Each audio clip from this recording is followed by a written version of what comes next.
สำหรับคลิปนี้ตุบังก็สิมาให้เบิ่งความเสียหายจากพายุมักเห็บตกอยู่ที่เมืองสิโคตะโบกนครหลวงเวียงจันทน์นะก็ได้สร้างให้มีความเสียหายอย่างหนัก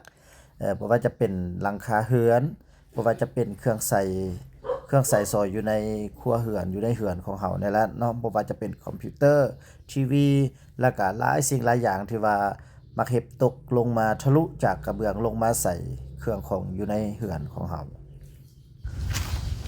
อันนี้เป็นสภาพสโมสรนี่นะสภาพสโมสรมูลวัดนี่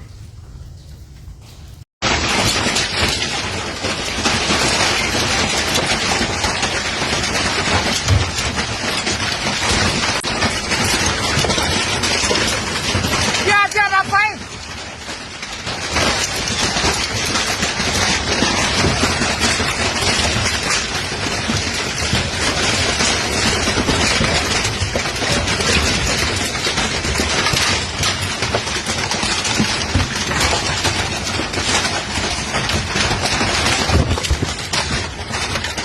โอ้ตายแล้วยิงหมดละยิงหมด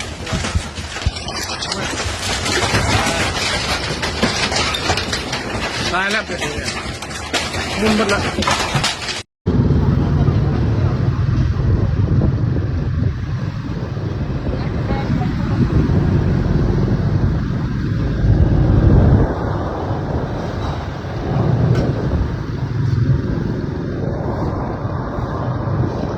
เสียหายเบิดทุลังเล